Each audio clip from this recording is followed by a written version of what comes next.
Hi guys, my name is Aika Limbay and welcome to my vlog. So for today's video, I'm gonna share with you our journey about canine distemper virus. So ano nga ba yung canine distemper virus? So canine distemper disease is a highly contagious disease. Ito ay nakakahawa sa mga aso. It affects its nervous system and respiratory system. Yes, guys, recently, just this December 2022, ay nagka-distemper outbreak dito sa aming bahay.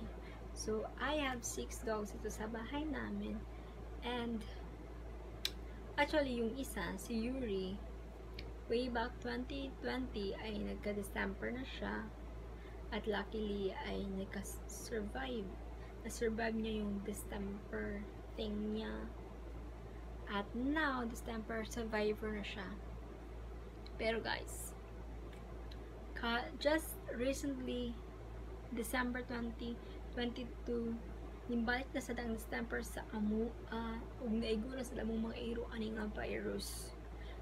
First guys, wala namo nabantayan nga. Symptoms na siya sa distemper. One of my dog, na si Kiri, kaya nag-reverse sneezing na siya.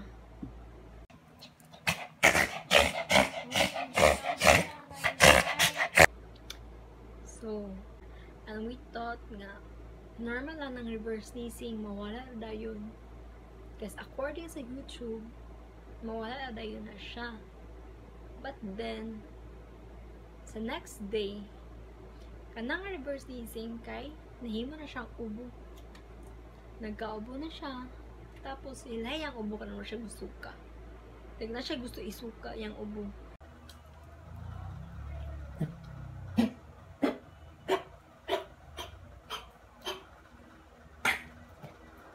So, from that moment, kay gidala dahil ako siya sa bed.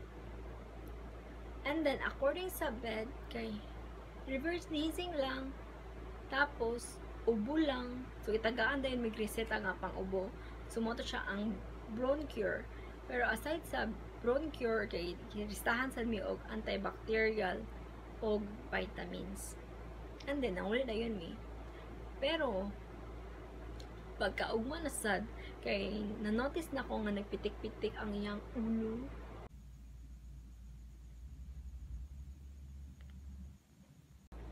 So, kidala na ko siya sa lain na bed.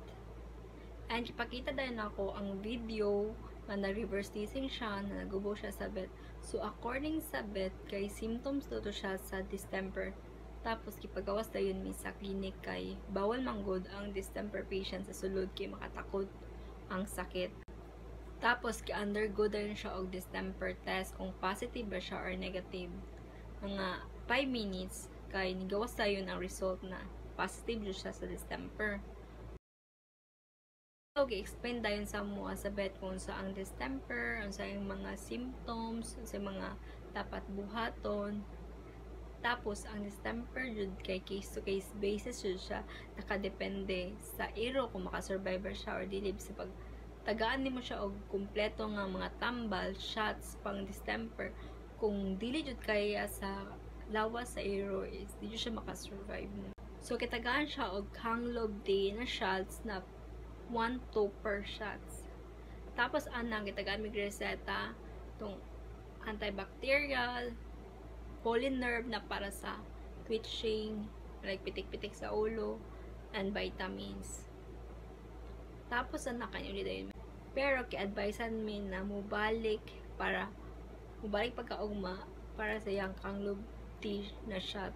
Kay, usually kanang Hanglob tea kay 7 times or 4 times lang mo magbalik-balik. Sa mong case, kay 4 times lang may nagbalik-balik sa bed. Like, everyday yun na siya, guys.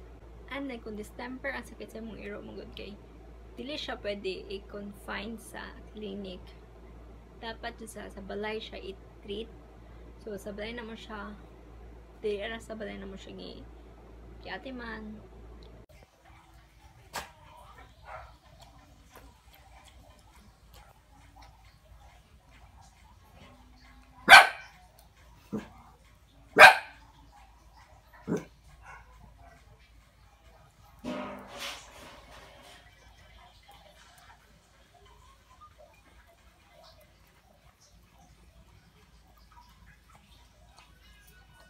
actually hatag jud namo tanan-tanang tambal na makapaayo lang sa iya ha. Bisag unsa pa na siya kamahal. Pero guys, galala jud ang iyang sakit. Like everyday galala jud. Niabot sa point nga di na siya katindog. Maisod na siya lakaw. Twitching na jud ang iyang lawas. Ang iyang ulo pitik-pitik na. And the worst part is seizures na siya.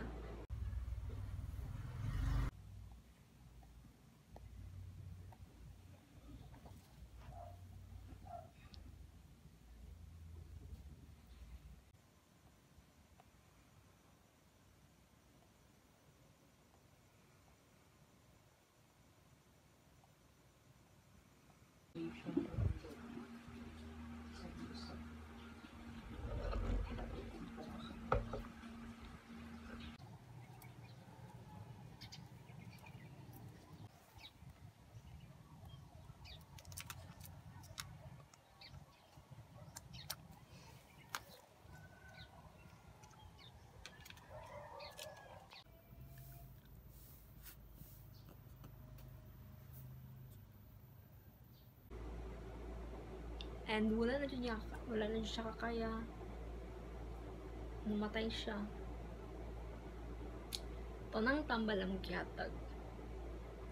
Like, tanang tambal ang muna gihatag.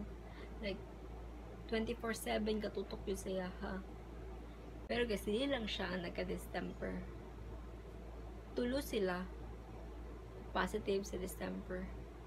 So, pagkapatay ni Carrie, so dito na po may nag-focus kay Femi, kung husky na mo, kay nagpitik-pitik ng iyang ulo, tas iyang baba kay nagkurug-kurug na, tas ka-twitching po siya, tas galis na po siya og lakaw.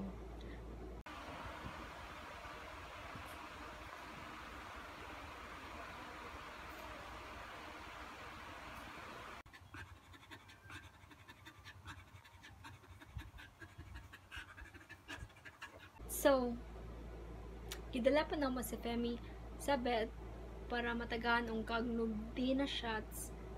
Tapos, itong mga reseta, ipadayon gyapon na mo siya, kay same lang man sila o mga tambal. And then, ang isa po na mo kadong diri na si Shiro, kay ga pitik-pitik na sa iyang ulo, iyang baba sa jakurog na, tapos nagamuta-muta iyang mata.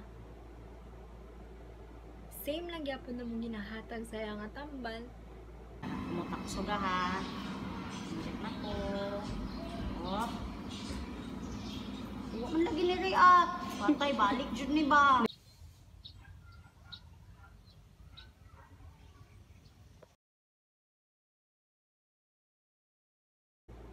So, it's been 2 months na guys na nag-recover gyapon sila sa ilang sakit. Padayon gyapon tong pag-inom nila sila mga tambal.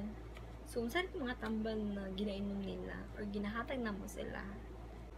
So guys, mo yung mga tambal na gitake nila kanin doxycycline, Immunol, Polynerb o ascorbic acid. So, ang kanil na lang tulo ang gina-maintain nila nga tambal as of karon. Like Immunol, Polynerb, kay kaning Polynerb para sa nerves, sa mga twitching, kaning Immunol kay pang boost og immune system and vitamins. Ninot kayo i-partner ni mo na siya tulo. And guys, kung dili nagkakaon ang inyong iro nga na distemper, advice na ako na tagaan nyo sila og Cerelac na butangan og Santi Barley. Og dapat dili jud mawala ang dextrose powder sa ilang tubig para dili sila ma-dehydrate. So, sa mga symptoms sa distemper virus, like nagbuta-muta ang mata, ubo, sip-on, kalintura. If nakita na ninyo ng upat sa ilaha, better na dalhin nyo sila sa bed para ipa-check up kung positive ba sila or dili, o para matagaan sila o para right nga tambal para sila. Ang distemper virus guys, mara pa siya COVID, makita niyo mga symptoms o dili niyo makita ang symptoms.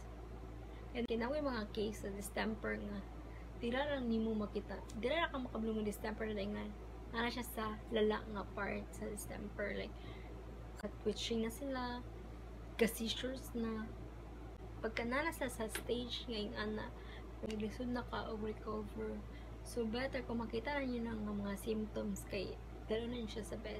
Sa mga usually na mga tambal na dapat ihatag nimo kung naay distemper mo iro, well, first jud kaning antibacterial na doxycycline.